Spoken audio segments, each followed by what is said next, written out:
Hello everyone, thank you for tuning into today's video. This is my final 2024 presidential election prediction. This is it. The election is tomorrow, at the day you're watching this. The election will take place. Millions of people will flock to the polls and vote for either Donald Trump or Kamala Harris in the presidential race. Donald Trump, as of right now, as I'm recording this on Sunday, Donald Trump holds a 0.1% lead in the RCP national average in the popular vote. If you look back 4 years ago, Biden had a 7.5-point lead on this day in history, which ended up being a 4.5-point margin victory for him. In 2016, Clinton held a 1.8% lead in the national popular vote, and she ended up winning by 2.1 in the national popular vote. This election will come down to the wire, and I thank you for watching this election prediction here. I'm going to get to the presidential race in a minute, but I think it's important first, guys, to go through the Senate race and show you what the Senate races are, and to show you why I think the Republicans are in prime control to get the Senate back into their column. And first and foremost, to show you already, they already have 38 seats, so they only need 13 seats to get the presidential, to get the Senate back in their column. So we'll fill out the Democratic safe seats. Adam Schiff was going to win that California seat, and he's finally going to become a senator. And all of these states will go safe Democrat as well. You know, Maryland is talked about with Larry Hogan. I just don't see it. I don't think that the state's most liberal state and the state that will probably be the biggest margin for Kamala Harris, I just don't see a Republican senator coming out of there. And then New Jersey was talked about. I still don't see it. I think it's going to be well over 10. So anything that's safe is going to be well over 10. The Republicans will win Utah, Wyoming in safe margins. They'll win North Dakota. They'll win the first Nebraska Senate race in a safe column. Missouri, Tennessee, Mississippi will all be safe. Also, West Virginia will be safe. That is actually a flip for the Republicans. That seat is a flip. With Joe Manchin not running for re-election there in West Virginia, that seat is a flip. So look at this. Just right out of the gate, they're already at 47. And that is all the safe states. And we can also put Maine in the safe states for the Democrats. So the Democrats have a very steep hill to climb in the Senate for 2024. And when you look at, Florida, for instance, I think Florida is going to go to the Republicans by probably 8 or 9 points. It'll mirror the 2024 presidential race. So that's going to be in the Republican column. Texas, they talked about how Texas would be close. I just don't see it. I mean, Donald Trump is going to take Texas by 7 or 8, I'm assuming, and you're going to see that in a few minutes of the election prediction. Cruz is falling behind that, but I mean, he's still polling at 49, 49, 47, 50, 47, 48. I think they're kind of overestimating Alfred's support, and just not a good fit for Texas. I think that's going to I think Cruz is going to win it by 6 or 7, something like that. So already, the Republicans at 49, and then you look at a state like Ohio, which the Democrats have spent millions of dollars in trying to get, in trying to win this with Sherrod Brown, and he's leading the RCP average right now at a 0.3. They have Moreno at 46. I have Trump winning this state by about 7. There's just no way he doesn't take Moreno over the top, even if you want to say that it's going to be within 5 maybe, but I think that's going to be in the Republican column. And then Montana on a presidential year, Montana, he is just running away with this right now. Tester is just a terrible candidate. He's actually come out and tried to say, oh my goodness, I'm for Donald Trump. I think he was a great president, trying to get any way to get elected. It's just not going to happen. And just with that, before we get into any of the swing states, the Republicans would already control the Senate just like that, a 51 seats without even taking into account any of the swing states for the Republicans. So the Democrats, they're going to take New Mexico in the Senate seat. I believe it'll be under 10, but I don't think it'll be any closer than that. They'll take Minnesota under 10. Hung Cao, he's making things interesting in Virginia.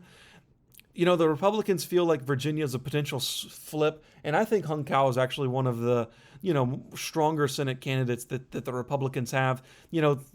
11, could it happen? 11, I don't think so. I don't think the Democrats win by that much, especially if Donald Trump makes some gains there. I think Tim Kaine takes it by 8 in Virginia, and that'll put that in their column as well.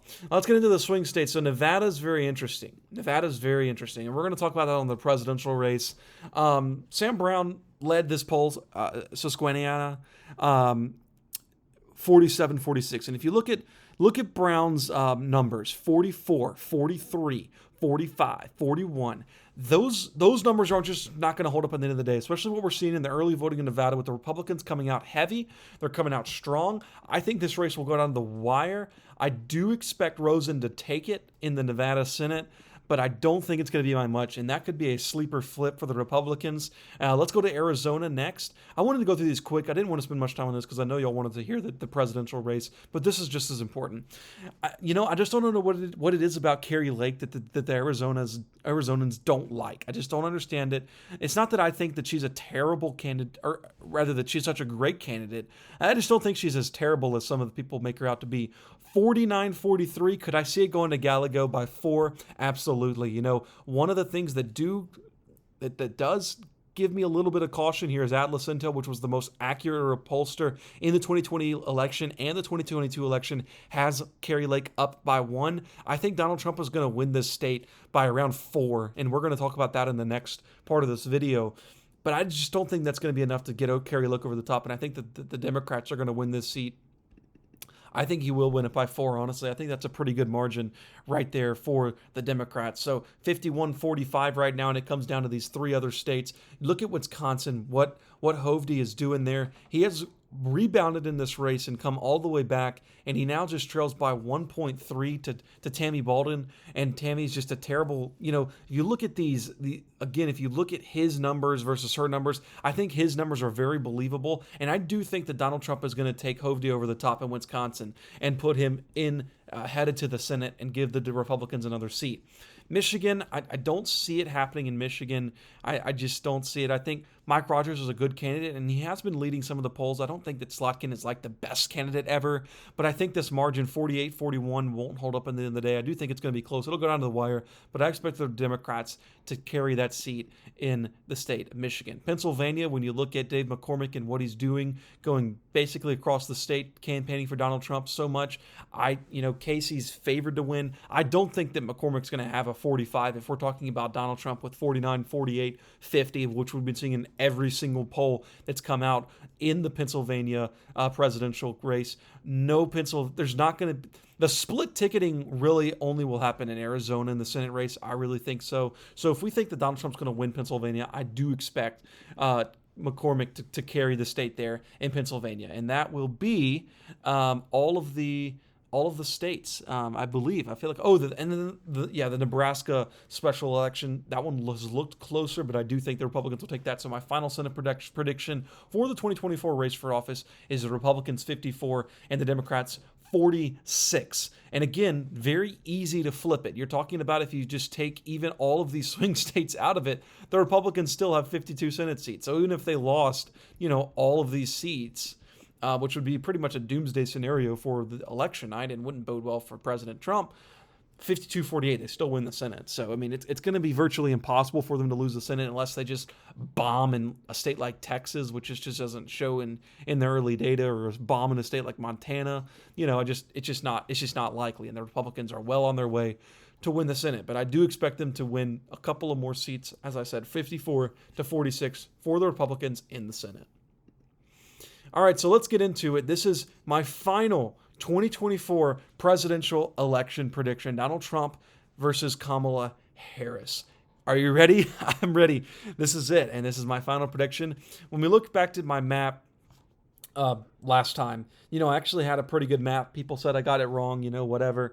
I did pick the winner wrong, obviously, but I only picked a couple of states wrong. So hopefully I can do better this time in this race. But I mean, I was very close, way closer than a lot of other liberal,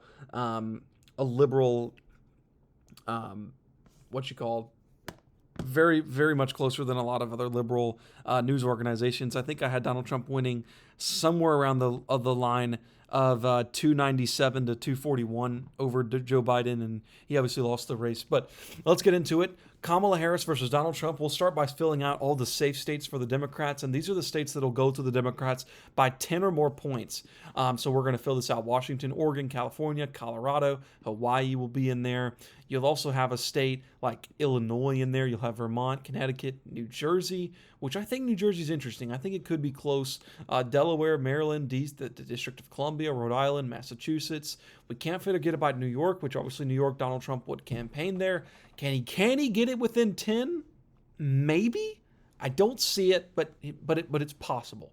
It's also going to be the oops, I didn't mean the second district. The first district in Maine will go to the Democrats by 10 or more points, and that is going to be all of the safe states for the Democrats. You're also going to see the safe states for the Republicans: Utah, Idaho, Montana, Wyoming, North Dakota, South Dakota, Nebraska at large, the first and third districts in Nebraska, Kansas, Oklahoma, Missouri, Tennessee, Kentucky, Alabama, Mississippi, Arkansas, Louisiana, South Carolina, West Virginia. We're also going to add Alaska into the safe column for the Republicans. We're going to add Indiana. We're also going to add Iowa, which we had a Seltzer poll that came out yesterday that had Kamala Harris leading in Iowa by 3 points. I mean, you can just throw that in the trash. If Kamala Harris takes Iowa, you can...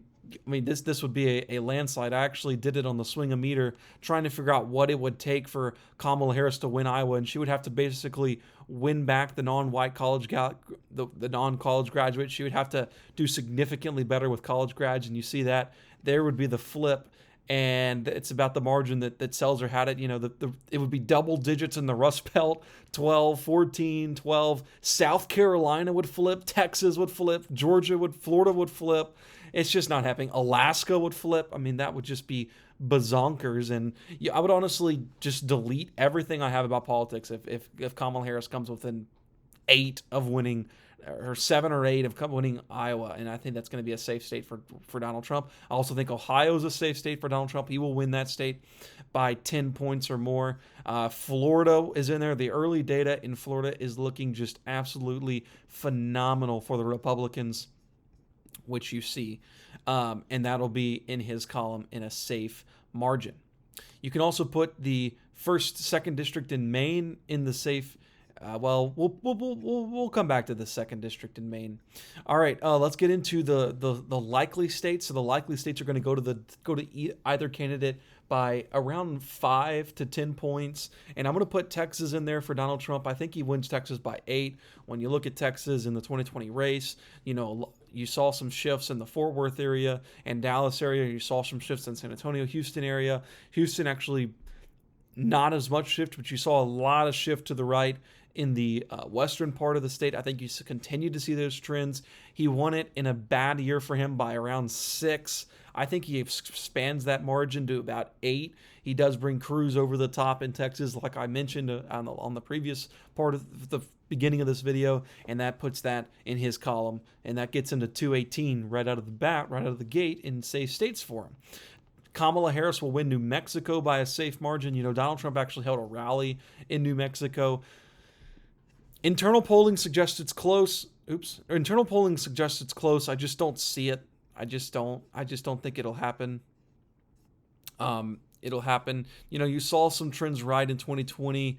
There wasn't really a lot to gain. There wasn't anything to really gain in the 2022 race. You'd have to see a pretty significant shift for New Mexico to trend to the right of the country. You know, I just don't see it. I think it could be within 5, honestly, but I'm not going to predict that. I'm going to predict it within 6. I'm going to say Kamala Harris wins it by 6 there in New Mexico. And I'm going to say the same thing about Minnesota. I think Minnesota will go to Kamala Harris by 6. You know, we saw some polling out of Minnesota that looked interesting. You know, she's only ahead by 4. Rasmussen had it at 3. You know, I just don't think so. It's a very liberal state.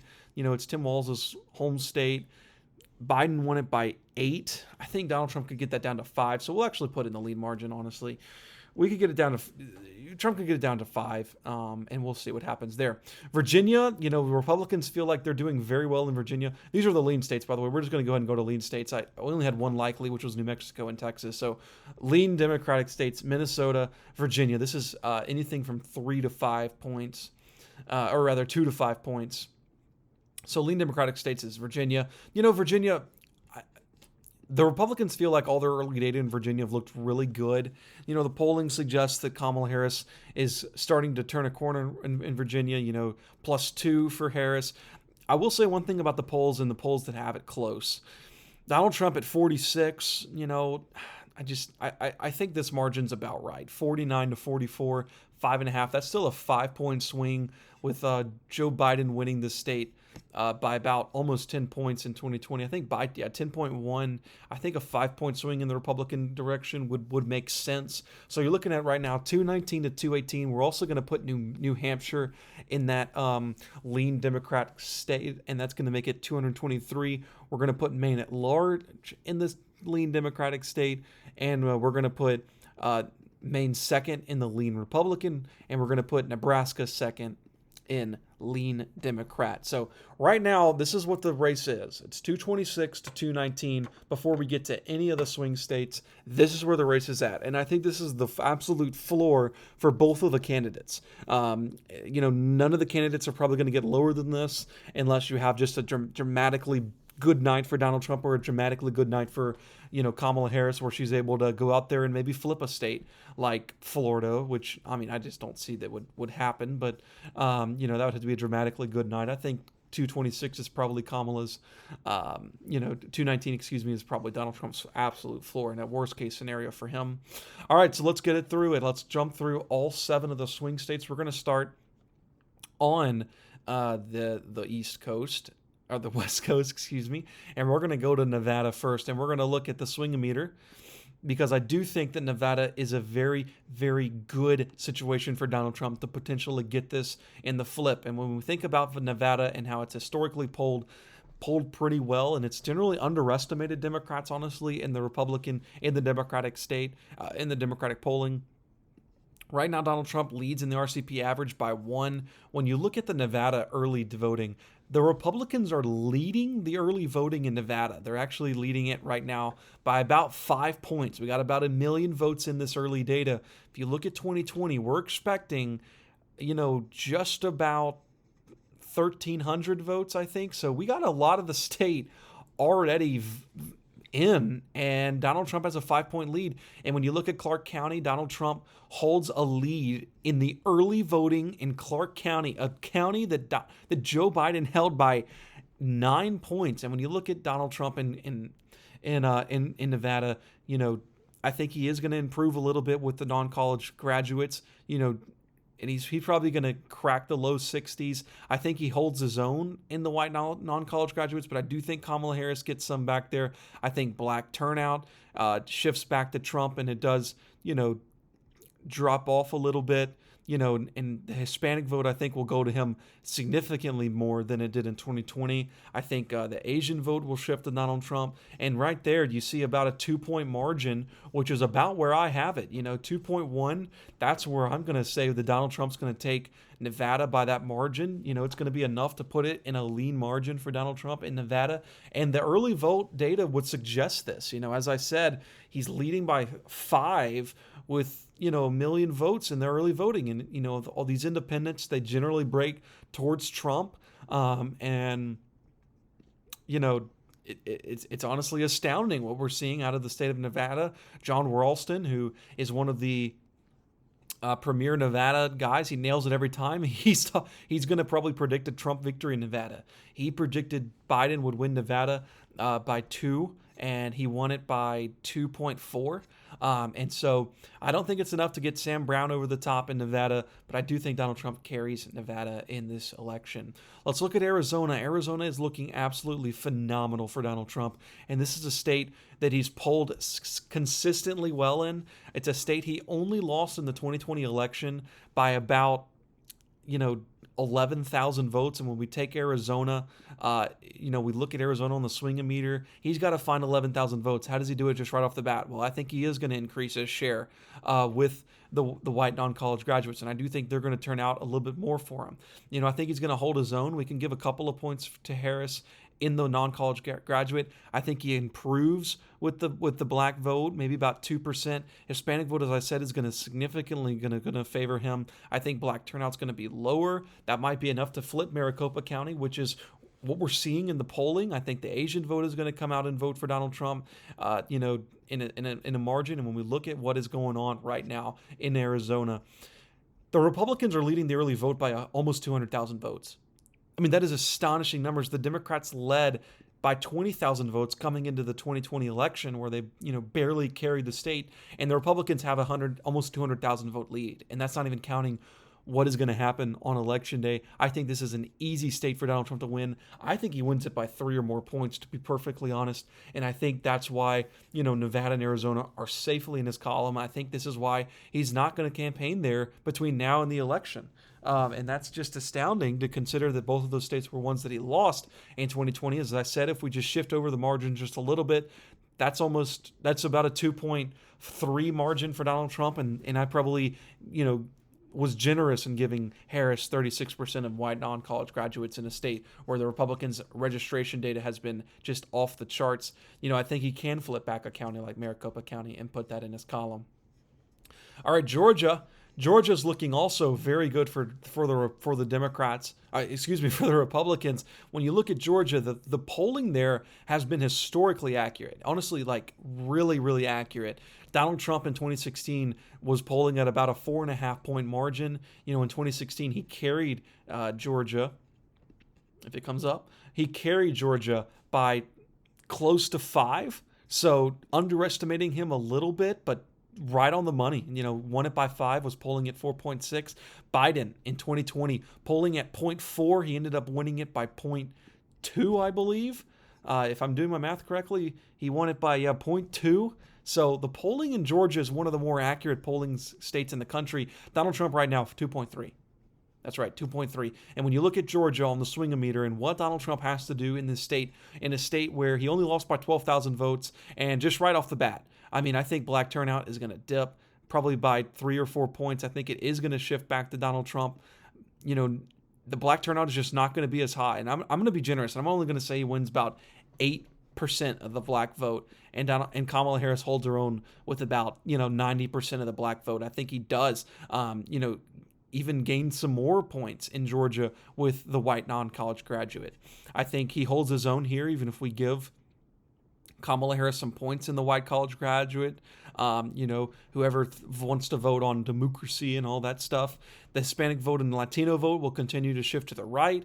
The Asian vote, I said, will continue to shift to the right, maybe by a point or so. And what does that tell us? That's about a 3-point victory margin for Donald Trump. And when we look at the polling, it is definitely believable that Donald Trump could win Georgia by that margin. And that's why, the Democrats have basically pulled all their campaigning from the state of Georgia. I know Kamala Harris is there today. Tim Walz was there the other day. But Georgia is continuing to look exceptionally well for the former president. And that's why, he's in a prime position to win this election. If you look at all of the data right now, Georgia, 64% chance to win. And I would believe it. And like I said, you only have to shift the margin just by a little bit. And that's even giving Fulton County by 43 to Kamala Harris, which I believe, Biden won it by a 40, I can't do math, 40, just about 46. So that's only about a 3-point swing to Donald Trump in Fulton County, which I don't think is unrealistic, right? So he's going to win back some of those votes. And I only gave him an extra 3% in the black vote, which I think it might even be more than that. And that's why I think Donald Trump is in a great spot to win the state of Georgia. And all of these, look at this, 2 points, 2 points, 2 points, maybe even 3 and 3 right here. And then we'll get into the state of North Carolina. Donald Trump is going here a lot, which has me thinking that this is a lot closer than I really think it will be. When you look at the North Carolina early voting update, we were expecting in 2020, this race came down to the wire. The Democrats held a 5.5 point advantage at the early voting at this point in history. Right now, the Republicans lead by 1.5 points. That's astonishing numbers in the state of North Carolina. And you know what, Donald Trump, in 2020, went out there in a bad election year, a bad electoral environment for him. And he went out there and won this state by over 1 point. I just cannot believe that this state would continue to shift to the left of the country. And you saw, some of the eastern part of the state shift, to the left in 2020. But if you look in the 2022 midterms, you saw all of that, eastern part of the state shift back to the right. You saw some shifting of the left and on the eastern part of the state. When you think about what Donald Trump has to do here to expand his margin, I still think he's going to gain a little bit. I'm going to give him about 2 points, about 1 percentage point there. I do think he's going to lose some ground with the white college graduates, and you could make an argument that Kamala Harris might even crack 50%. I was shifting Donald Trump, excuse me. Might even crack 50% of the white college graduate, and that would put her, a 1.5. I do think the black turnout is going to be significantly lower. We can give it about 3%. Maybe Kamala doesn't crack 90 and Donald Trump gains maybe 1%. Hispanic vote will continue to shift to the right, and we'll give Donald Trump maybe about 2 points better than 2020, and we'll probably leave the Asian vote as how it is. But look at that margin, 2.5, and that's, probably giving Kamala Harris the benefit of the doubt. But, it's a very easy state for Donald Trump to win. It's probably the easiest of the 7, and it's the one in his column that he just absolutely has to have if he wants to win this election. So, again, all of those states right now within 2 points of a Donald Trump victory, and he doesn't have to do a lot to get there. 2.5 in North Carolina. We had Georgia at around 2, close to 3, honestly. We had Arizona close to 3, and Nevada just under 2 points. So I'm actually going to shift that into tilt because I think I had that at 1.8 for Donald Trump. So that's a tilt. All right, so the Rust Belt, because Donald Trump's at 268, so he's 2 votes away, 2 electoral votes away, and if the neocons in the Nebraska Republican Party would have done the senseless thing and put Nebraska as a winner take all, we wouldn't even be here. Donald Trump would have won the presidency with just those 4 states. But we are here, and Donald Trump has to go out and pick off one of these states. Kamala Harris has to win all 3 of them to be elected president. And we'll start with Wisconsin, which, Wisconsin is known for just a really bad polling miss. Biden, a 6.5 point favorite on the RCP average. He ended up taking the state by just barely, I think it was 10,000 votes, right, in 2020. Yeah, there were 20,000 votes in 2020. The Wisconsin voting, they don't report early voting like the other states do. But what does Donald Trump have to do in Wisconsin? Well, again, he's going to gain, maybe 2 points or so with those with that white non-college graduate in a great environment for him. Door County is an interesting county because it generally predicts the election winner every single year. So that's a county to watch if you're watching election night. I think he holds his own in the white non-college graduate department. Maybe Kamala Harris gets a point or so there. I do think black turnout is going to dip in the state. How much remains to be seen. I think Donald Trump maybe even cracks 12% in the black vote over Kamala Harris. Hispanic vote, maybe shifts to the right by 2 points or so to give Donald Trump some extra needed votes. And I'm going to probably leave the Asian vote as it is. But as you see here, Donald Trump in a very good spot to flip back this state. We have Door County here, 0.6. I still think he does maybe even a little bit better there, and that would get him about a 0.1 1% win in Wisconsin, which would be, similar to what he did in 2016, won it by about 1.5 points. I think that's what he does. I think he gets it right there in Wisconsin. It is, to me, the easiest Rust Belt state to flip because you have all the parameters going for Donald Trump in that state in Wisconsin, and it's not as uphill climb as maybe a Michigan would be for the former president. Now, if we look at Michigan and what the polls are saying there, Donald Trump had a surge in Michigan a couple weeks ago before some of these polls came in for Kamala Harris. It's still neck and neck, and it's still remarkably neck and neck. New York Times Siena poll had it as a tie. Again, Atlas Intel, which is one of the more respected and accurate pollsters of the entire country, had Trump up 2. Biden at this point in history was up 5. I think he ended up winning it by just under 2 points, I think it was, or just over 2 points. Yeah, 2.8. It's going to take a lot for Donald Trump to get the state back in his column. There's just a lot more that goes into this than the other states. Even if he gains maybe, say, a point or so with those white non-college graduates, I think he holds his own. But I do expect Harris to to gain some votes with those college graduates. I do think black turnout's going to dip like all the other Rust Belt states were. You have maybe even him cracking 10% there. The Hispanic vote will probably leave where it is. Maybe the dip will be down a little bit. Asian vote will probably leave it as is. This doesn't account for the Arab vote, but you have Kamala Harris about what is that, 0.7. I think I see that. I think I see about a 0.7 victory for Kamala Harris in the state of Michigan, and I do believe she'll carry it. I do think it's a state that Donald Trump can carry. I just, it's one of those where I'm like, believe it when I see it, and it's the same thing that I think of for, these states, for Kamala Harris to make just a significant rebound on election day that she would have to make to win back those states. Now to the biggest state of all, Pennsylvania, because Pennsylvania pretty much is the White House. Even if Donald Trump were to lose Wisconsin, he still can get there with Pennsylvania, and at that point he wouldn't even need Nevada and Arizona. But for the sake of argument, obviously my final prediction, that's what I'm going to put in. I had Nevada and Arizona, and we'll make it back to a toss-up. We'll get all of this situated here. Pennsylvania, consistent in the polling that Donald Trump is the clear favorite. Kamala Harris is leading. I don't even think I've ever even heard of that poll. The Marist poll, all of the Democrats, the Marist is the best. No, it's not. They're consistently wrong, especially in the Rust Belt, especially in 2020. Biden held about a 4.5 point lead here in 2020. He only won it by close to a point, or just over a point. So you see the polling error miss there. In 2020, Biden, just did so well in the eastern part of the state. I do not expect Harris to be able to do that in the state of Pennsylvania. And I do think Donald Trump is going to make significant grounds in the white non-college graduate. And I think he's going to get those people out to vote. I think he holds his own in the white college graduate. I mean, it's kind of the similar story to all of the other ones. I think black turnout is going to dip. I think, even if he cracks 10% here and Harris, still at 89, I think that's pretty generous to her.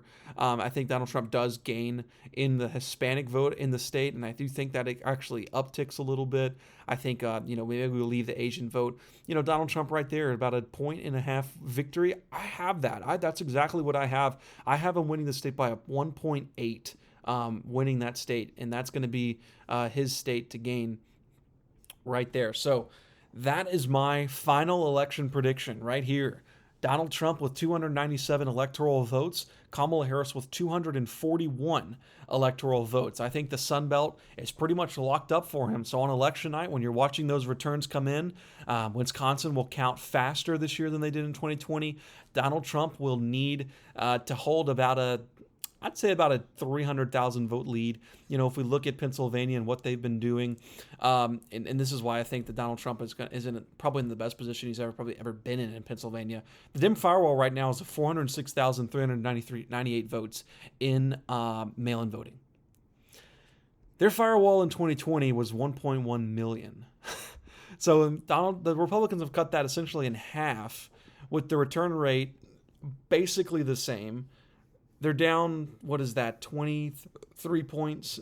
That's up 18.7% from final 2020 mail. They have got to get the people out to vote on Election Day in Pennsylvania. If Donald Trump wins Election Day vote by plus 11, he wins the state easy. He's going home easy. If it's closer to 10 or 9, that state is going to come down to the wire. If it's anywhere over 11, Donald Trump is winning Pennsylvania. There's no doubt. Just the way they sit right now, and I don't think that Kamala Harris has the same appeal in the eastern part of the state that Joe Biden did, and I think that's ultimately what's going to put Donald Trump over the top. So get out and vote. You cannot sit out this election. This election is too important for you to sit out and vote. My final election prediction is Donald J. Trump, 297, Kamala Harris, 241. Thanks for watching, and enjoy election night in America.